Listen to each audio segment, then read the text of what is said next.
방문해 주셔서 감사합니다. 여러분 모두 행복한 일만 가득하세요. 구독과 좋아요는 큰 힘이 됩니다. 고금소총 야담전설, 오늘의 이야기 시작합니다.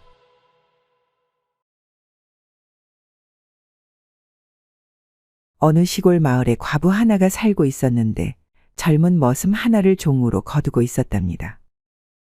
돌쇠란 녀석이었는데 나이가 20살 가량 된 장정이었죠. 매사 어리석은 듯 행동을 하였으나 본성이 꾀가 많고 교활한 녀석이었답니다. 하루는 누에치는 계절이 돌아와 과부가 머슴을 데리고 뽕을 따러 가야 했답니다. 하지만 돌쇠와 단둘이 가는 것이 여간 신경 쓰이는 것이 아니겠습니까? 요 녀석이 양기가 충천할 나이가 되어 혹여나 엉큼한 짓을 하면 어쩌노. 걱정일세 그려. 과부는 혹시라도 자신의 정조를 어지럽힐까 걱정되었던 나머지 돌쇠를 불러 은근슬쩍 질문을 던져보았답니다. 돌쇠야, 예, 마님. 너 혹시 옥문이란 것을 아느냐? 과부의 물음에 돌쇠는 뚱한 표정을 짓더니 혼잣말을 중얼거렸답니다. 아니, 질문 같은 질문을 해야 말이지. 그 유명한 옥문을 모르는 사내가 어디 있단가. 아무래도 마님이 나를 떠보려는 것 같은데 어찌 이리도 사내를 모르십니까, 마님? 사내는 태어날 때부터 이미 본능적으로 다 알고 있는 것이 바로 그 옥문입니다요. 찰나의 순간 과부의 의도를 알아챈 돌쇠는 아무것도 모르는 척 크게 머리를 끄덕이며 천연덕스럽게 대답했답니다. 당연히 알고 있습죠. 쇳내가 아침에 세수할 적에 세상 시끄럽게 소리치며 번개같이 날아간 녀석이 그것이 아닙니까요? 헤헤.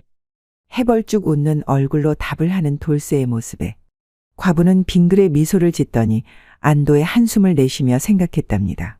휴, 요 놈이 아직 어리석어 음양을 모르는 것 같으니 함께 산속에 간다고 한들 뭐 아무런 일이야 일어나겠어? 그렇게 과부는 머슴이 어리석다 단정하고 서둘러 채비를 갖추어 돌쇠와 함께 산속으로 들어갔답니다. 한참을 걸어 도착한 곳에는 사방이 뽕나무 밭으로 둘러싸여 있었는데 철이 철인지라 뽕나무 열매가 주렁주렁 열려 울긋불긋 장관을 이루고 있는 것이었습니다. 아따, 그 녀석들 참말로 탐스럽구먼. 다 따먹어버리고 싶구먼. 마님, 이 녀석들 다 따버리면 됩니까요? 아니다 돌쇠야. 여기 있는 녀석들은 크기도 고만한 것이 돈 되는 녀석들은 없을 것 같구나. 다른 사람들이 따도록 놔두고 이리 와보거라. 그러더니 손가락으로 어딘가를 가리키며 돌쇠를 재촉하는 것이었습니다. 돌쇠야, 너는 저 나무 위에 올라가 열매를 따오도록 하거라. 아씨, 그것이. 아씨의 말에 돌쇠가 당황한 표정으로 손사래를 치며 말했답니다. 왜 그러느냐? 무슨 문제라도 있는 것이냐? 아니, 한번 보십시오. 뽕나무가 벼랑 위에 있질 않습니까요? 허구 많은 뽕나무 중에 하필 저런 곳에 있는 걸 따오라니요? 쇳내 잘못하면 죽습니다요. 못 가는 구먼요. 그냥 여기 있는 걸로 대충 따가셔요. 과부는 당황스러워하는 돌쇠의 말을 전혀 개의치 않고 더욱 뻔뻔하고 얄밉게 말했답니다. 이놈아, 쉽게 딸 수 있는 것이면 너를 데리고 왔겠느냐? 게다가 다른 사람들 손을 타지 않았으니 더 싱싱하고 크기도 2배는 크지 않더냐. 한철인데 밥벌이는 해야 하지 않겠느냐. 너도 밥만 축내지 말고 오늘 밥값 좀 하거라. 잔말 말고 어서 올라가서 따오거라. 나는 여기서 뽕잎을 따고 있을 터이니 어서. 과부의 말에 화가 잔뜩 난 돌쇠가 입을 삐죽삐죽 거리며 혼잣말로 중얼거렸답니다.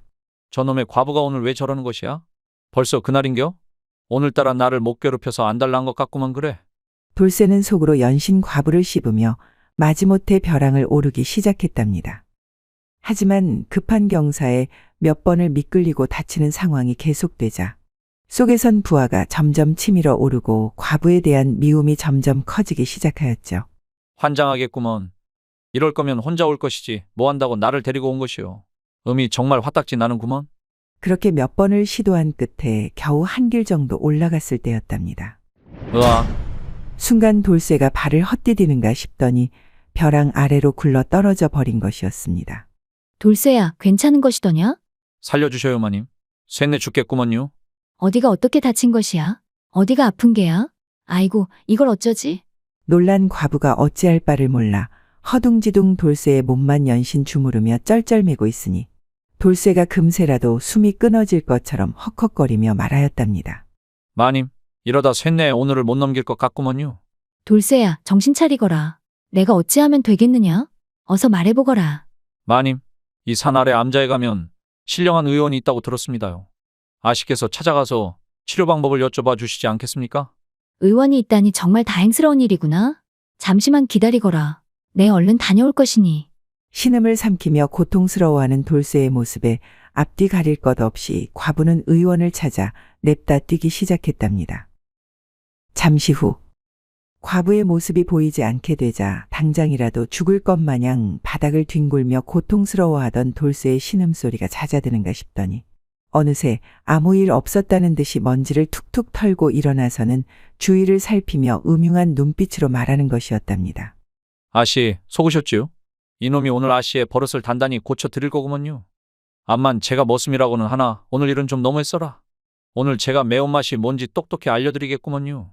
그 길로 돌쇠는 지체 없이 산 아래로 가는 지름길을 쫓아 쏜살같이 달려 과부보다 먼저 암자에 당도했답니다.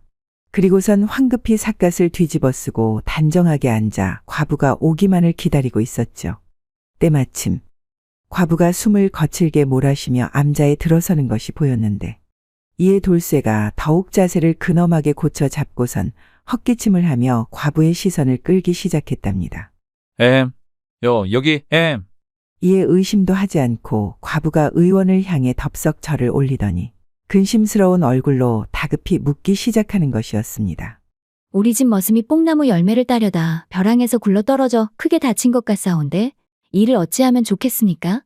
의원은 기다렸다는 듯 과부의 질문에 답을 하였답니다. 벼랑에서 굴러 떨어졌다니. 큰일이요. 대개 그런 경우 남정네는 대부분 신근을 크게 다치는 일이 다반사지요. 신근은 남자의 몸 가운데서 가장 중요한 부분인데 만약 그곳을 심하게 다쳤다면 심할 경우 생명 또한 장담하지 못하지요. 사람의 목숨이 달린 일이니 내 응당 신통한 처방을 내릴까 합니다만. 왜 그러십니까, 의원나리? 무슨 문제라도 있는 것입니까? 그것이 말입니다. 부인. 어서 말씀해 보시지요. 한시가 급한데 뭐가 그리 꺼려지시는 것입니까? 존귀한 부인께서 기꺼이 따를지. 의원이 자꾸 말끝을 흐리자 애가 탄 과부가 더욱 다급히 말했답니다. 사람의 목숨이 달린 일인데 병이 나을 수만 있다면 말씀대로 할 테니 주저하지 마시고 어서 말씀해 보시지요. 좋습니다. 그렇다면 제가 시키는 대로 한치에 틀림없이 따라주셔야 합니다. 아시겠지요? 네, 그리하겠습니다. 어서 처방을 내려주시지요. 그렇게 과부의 다짐을 받은 뒤 의원은 처방을 내리기 시작하였답니다. 무릇 신근을 다쳐 양기가 크게 상했을 땐 음기로 양기를 북돋우는 것이 치료의 시작이지요. 우선 부인께서는 돌아가는 대로 옥문을 열고서 주위에 뽕잎으로 그 위를 살짝 덮으십시오. 그런 후 머슴의 신근을 그 위에 올려두게 하고 훈훈한 옥문의 기운을 쐬도록 하시면 급한 불은 끌 수 있을 것이옵니다. 그리고 열흘 밤낮으로 제가 처방해 준 대로 치료를 하신다면 신근이 원기를 회복하여 원래대로 돌아올 것입니다. 특히 증상이 개선되었다 섣불리 판단하고 치료를 멈춰선 안 됩니다. 일시적인 것이니 열흘 이상 꾸준히 같은 방법으로 치료하셔야 합니다. 아시겠지요? 사람 인생이 달린 일인데 어찌 망설이겠습니까? 의원나리께서 시키는 대로 하겠습니다. 의원의 기묘한 처방에 한치의 의심도 하지 않은 과부는 감사 인사도 하는 듯 마는 듯 헐레벌떡 다급히 산속으로 다시 돌아갔답니다. 잠시 후 감쪽같이 과부를 속인 돌쇠는 과부의 뒷모습이 보이지 않게 되자 다시 지름길을 쏜살같이 달려 뽕나무 밑에 이르렀답니다. 숨차는구먼. 늦지 않게 도착해서 다행이야 다행. 때마침 먼발치에서 다급히 뛰어오는 과부를 발견하고선 이내 땅바닥에 다시 엎어져 고통에 찬 신음 소리를 내기 시작했습니다. 알고 살려주시오. 사람 죽네 죽어. 내 소중히. 돌쇠의 고통스런 신음 소리에 더욱 마음이 급해진 과부가 그에게 다가가 의원의 처방을 말했답니다. 이에 돌쇠가 깜짝 놀라 정색하며 손사래를 치는 것이 아니겠습니까? 안 됩니다요 마님. 저야 죽으면 그만인데 어찌 차마 의원이 일러준 처방대로 하겠습니까요? 안 됩니다요 마님. 돌쇠야, 만일 내가 죽는다면 우리 집 여러 수고를 누가 맡아 해주겠느냐? 하물며 다만 그 기운만 잠시 쪼이면 된다지 않느냐? 걱정 말고 어서 서두르세나. 과부는 말이 끝나기도 무섭게 급히 뽕나무 사이 평평한 곳에 자리를 잡고 큰 대자로 누워서 의원이 말한 대로 뽕나무 잎을 따 그곳을 살포시 덮고선 돌쇠에게 다음 처방을 지시하였답니다. 어서 물건을 올려놓고 훈기를 쐬도록 하거라. 어서. 과부의 손짓에 돌쇠가 주춤주춤 다가와 아랫도리를 풀어 헤치더니 신근을 꺼내 옥문에 턱하고 올려놓았답니다. 그래, 그렇게 놓으면 되느니라. 잠시 후 이윽고 신근으로 몰려든 기운이 흘러넘치기 시작했는데 이를 주체하지 못한 돌쇠의 신근이 껄떡거리며 과부의 둔덕을 쳐대기 시작하니 이를 참지 못한 과부 또한 점점 몸이 근질거려 참을 수 없는 지경에 이르게 되었답니다. 순간 과부가 자기도 모르게 손바닥으로 돌쇠의 볼기짝을 세차게 때리기 시작하는 것이 아니겠습니까? 알고 마님 왜 이러십니까요? 아픕니다요. 나쁜 놈의 파리가 너의 볼기를 물어 그런 것이니 오해 말거라. 허이허이 저리 가거라. 아이고 저리 가래도. 그 순간 과부가 돌연 진저리를 치며 짜릿한 비명소리를 내는 것이 아니겠습니까? 돌쇠야. 마님. 볼기를 너무 격렬하게 후려쳤던 나머지 그만 돌쇠의 신근이 과부의 동굴에 얼굴을 살며시 들이밀고 만 것이었답니다. 마님. 죄송하구먼요. 괜찮다 이놈아. 이리도 굳센 걸 보니 이제 다 나은 게로구나. 신통한 의원이로다. 신통해. 그러게 말입니다. 이제 다 나은 것 같구먼요. 아씨. 의원님 덕에 님도 보고 뽕도 따고. 아니, 뽕도 따고 아씨도 따고. 뭐가 됐든 하여간에 일석이조가 따로 없구먼요. 안 그래요, 아씨? 설레발치지 말거라. 앞으로 열흘은 더 이리 치료를 해야 하니 게으름 피지 말고 성심성의껏 치료하자꾸나. 알겠습니다요, 마님. 그날 이후 과부와 돌쇠는 매일같이 뽕나무 열매를 따러 산에 올랐다고 하는데 떠도는 소문에 의하면 그의 뽕나무 열매란 열매는 씨가 다 말라 진상품을 올리지 못할 지경이었다고 합니다. 믿거나 말거나 머슴과 마님의 뽕밭 사랑 이야기 재미있게 보셨나요? 오늘 이야기는 여기까지입니다. 여러분 모두 행복한 하루 되시기 바랍니다. 다음 시간에 더 재미있는 이야기로 찾아오겠습니다. 구독과 좋아요, 알림 설정 부탁드립니다. 더 재미있는 이야기를 원하신다면 다음 동영상과 추천 동영상 꼭 시청 바랍니다. 감사합니다.